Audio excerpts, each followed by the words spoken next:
잠언 말씀은 저희들이 너무나 잘 알고 있는 말씀, 지혜의 글이라고 그렇게 말합니다. 우리에게 하나님을 경외하는 자들에게, 하나님을 믿는다고 고백하는 자들이 어떻게 살아가는 것이 마땅한 것인가를 알려주고 있는 하나님의 말씀입니다. 본문 1절의 내용과 같이 우리가 알고 있는 것이지만 솔로몬이 잠언의 저자입니다.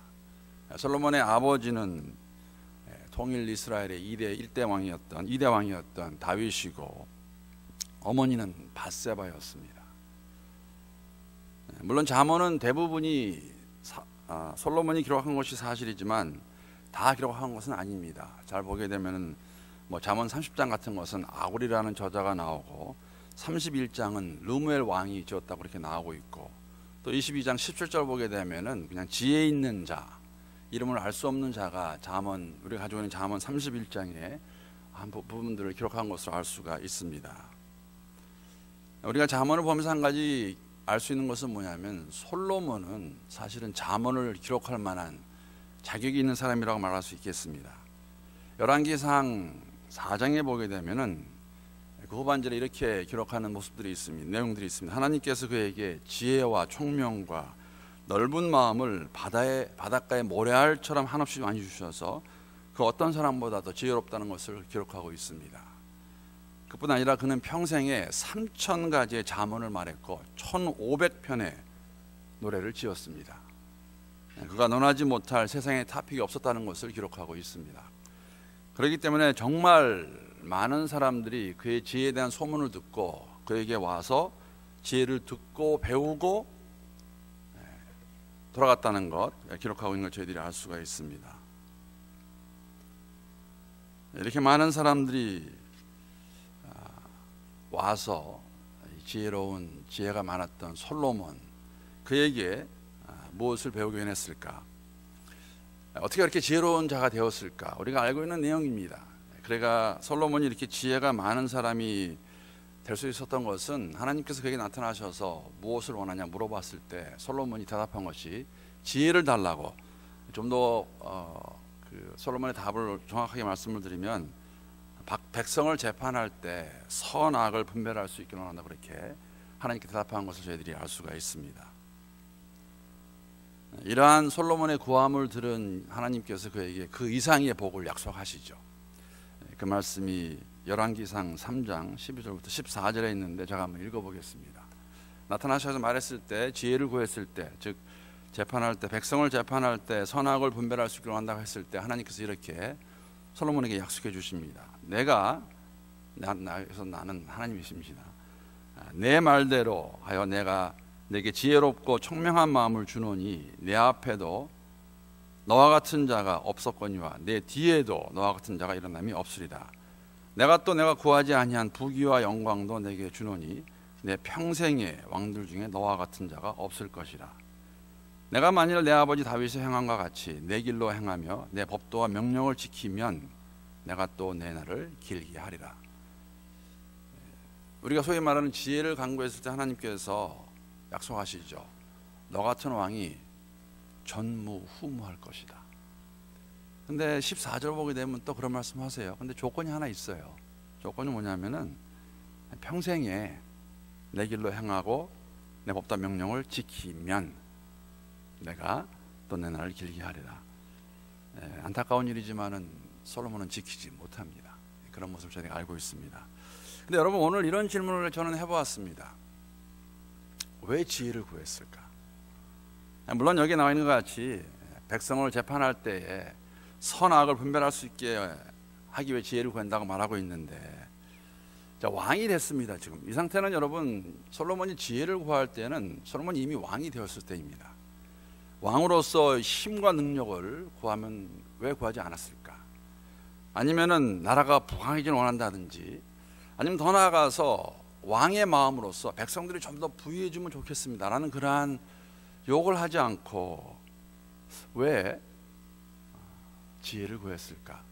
여러분, 여기 나와는 백성을 재판할 때 선악을 분별할 수 있는 그러한 마음을 달라고 했던 것은, 사실 사사기에 보게 되면 그러한 모습이 있습니다. 드보라가 그랬는데, 종려나무 아래에서 드보라가 사사로서 백성들을 다스릴 때 종려나무 아래에서 사실 사람들을 재판했습니다. 그러니까 지도자의 모습은 맞습니다. 내가 지도자로서 왕으로서 이 백성을 잘 다스리기 원합니다. 그러기 위해서 지혜가 필요합니다. 이런 생각을 해보았습니다. 정말 솔로몬은 어렵게 왕이 되었습니다. 여러분 솔로몬이 왕이 되기까지 과정을 보시게 되면 상당히 어렵습니다. 이렇게 왕이 됐는데 그 왕이 된 다음에 아마 그런 마음이 있었을 거예요. 아버지 다윗 왕과 같이 정말 위대한 왕이 되면 좋겠다. 그러나 동시에 이런 모습도 있지 않았을까? 제가 말씀을 나눌 텐데 아버지의 모습 가운데서 따르지 않기 원하는 마음도 있었기 때문에 함께 이것을 하나님께 아뢰면서 제게 지혜를 주십시오 하지 않았을까? 이런 이야기입니다. 여러분 다윗에게 아내가 몇 명인지 아세요? 몇 명 있었는지, 자녀가 몇 명 있었는지 성경 분명히 기록하고 있지 않습니다. 그러나 그 내용을 보게 되면은 기록된 내용을 보게 될 때에 다윗에게는 8명의 아내가 있었고 공식적으로, 그리고 아들은 사실은 굉장히 많습니다. 공식적으로 이름이 거론된 아내가 3명이 있습니다. 첫째 아내가 미갈입니다. 사울의 딸 미갈. 두 번째 아내가 아비가일입니다. 아비가일. 세 번째 아내가 우리가 알고 있는 밧세바로 나오는데, 이 아들들도 보게 되면요, 사무엘하 3장 5장, 역대상 3장 14장 보게 되면은 헤브론에서 도망갔을 때 다윗이 6명의 아들을 낳고 예루살렘에서 낳은 아들의 이름은 나오지도 않습니다. 상당히 많았습니다, 사실 다윗에게도. 그런데 우리가 이제 알고 있는 자녀만 보더라도 헤브론에서 태어난 6명의 자녀 가운데 우리가 비교적 많이 알고 있는 아들이 누구냐면은 첫째 아들 암몬입니다. 암논이 있고, 셋째 아들 압살롬이 있고, 그다음에 넷째 아들 아도니아가 있습니다. 그러나 나머지 3명은 사실은 이제 불행한 최후를 맞게 되는데, 여러분 아시지 않습니까? 이게 이제 다윗의 집안의 모습입니다. 첫째 암놈이 배다른 여동생 다말을 강간합니다. 다 알고 계시는 내용입니다. 그랬을 때에 다말의 친오빠였던 압살롬이 암논을 죽여버리죠. 압살롬은 사실은 흥미로운 인물입니다. 그 어머니는 한나라의 공주였고 아버지는 다윗이었는데, 여동생 다말이 굉장히 예뻤던 걸 알 수 있고, 또 그 압살롬의 용모도 굉장히 준수했습니다. 어느 보러 보나 부족함이 없던 사람이었는데, 사실은 암논이, 자기의 배다른 형 암논이 자신의 친동생 다말을 그렇게 강간했을 때, 겁탈했을 때 가서 죽여버리고, 죽임으로 인해서 사실은 압살롬의 삶은 완전히 다른 길로 가게 되는 것이죠. 나중에는 아버지 다윗에게 반역하고 도망간 다음에는 아시는 것 같이 대낮에 다윗의 첩과 동침합니다. 그리고 나중에는 비참한 최후를 맞이하게 되죠. 이게 다윗의 집안입니다. 아도니아도 굉장히 흥미로운 인물입니다. 왜냐하면 솔로몬이 왕이 된 것을 알고서도 덤볐어요. 덤벼서 사실 밧세바가 구해주긴 하지만 그 다음에도 정신을 차리지 못하고 아버지의 첩이었던 아비삭을 아내로 삼았다가 나중에 죽게 되는 것이죠. 여러분 현대 기준으로 보게 되면 다윗의 가정은 참으로 어떻게 표현해야 될까요? 어려운 일이 많았던 집안입니다. 자식들 간에 강간이 있고 살인사건 나고, 그리고 어떤 자식은 아버지의 후궁과 동침도 하고, 또 왕위 뺏겠다고 서로 죽이려고 하고, 그러한 것. 여러분 사실 이러한 모든 것은 다윗이 우리아의 아내 밧세바를 범했기 때문에 일어난 일입니다.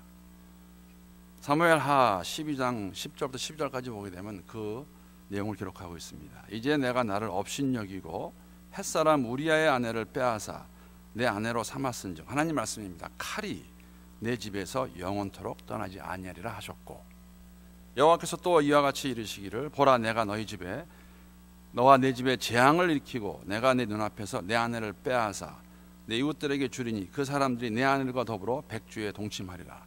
너는 은밀히 행하였으나 나는 온 이스라엘 앞에서 백주의 일을 행하리라 하셨다 하니. 우리의 아내 밧세바를 취한 대가입니다.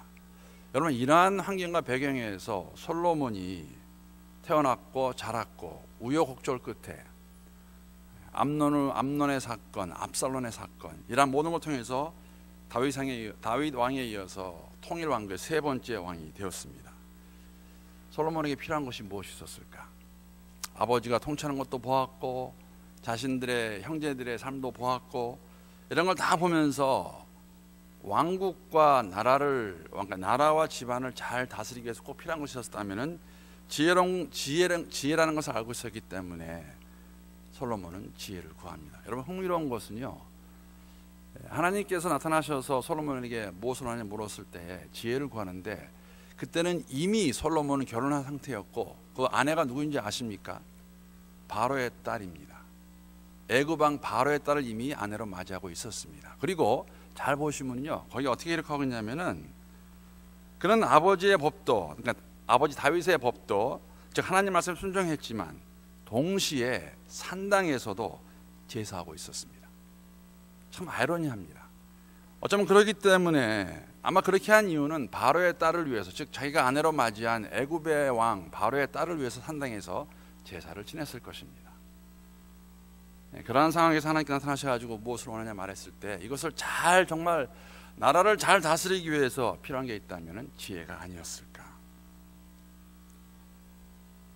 그렇기 때문에 사실 솔로몬은 이미 경험을 했던지 아니면 왕으로서 경험을 하고 있는 상태에서 어떻게 살아야 되는 것이, 즉 나라를 잘 다스리고 집안을 잘 다스릴 수 있는 방법이 무엇일까, 비법이 무엇일까 했을 때 그가 알고 있었던 것은 지혜라는 것이었고, 지혜를 구했고, 오늘 본문 말씀 보게 되면은 그럼 이 지혜가 무엇일까, 지혜를 어떻게 얻을 수 있을까, 적어도 그때는 알고 있었다 생각합니다. 그래서 7절 말씀 보게 되면은 7절 말씀을 다시 한번 읽어보겠습니다. 시작. 여호와를 경외하는 것이 지식의 근본이거를 미련한 자는 지혜와 훈계를 멸시하느니라. 이러한 모든 것을 경험했던지 경험하고 있는 상태에 있었기 때문에 솔로몬은 이렇게 말할 수 있는 것이죠. 내가 왕으로서 나라를 잘 다스리고 아버지 다윗의 그러한 집안의 모습과 같이 그렇게 되지 않기 위해서, 왜냐하면 분명히 보았습니다.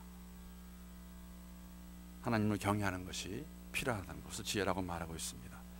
오늘부터 시작되는 잠언에서 우리는 이 강조점 계속 반복되는 것을 저희가 볼 것입니다. 지혜가 무엇인가? 여호와 경외가 지혜를 교육하고 습득하는 데 있어서 근본이며 시작임을 우리가 보게 될 것입니다. 잠언서를 통해서 복잡한 삶 가운데에서 21세기를 살아가는 저희들에게 어떻게 하는 것이 하나님의 뜻인지, 또는 하나님의 말씀을 우리의 삶 가운데 적용할 수 있을 것인지에 대해서 우리가 잠언을 통해서 알 수 있겠죠.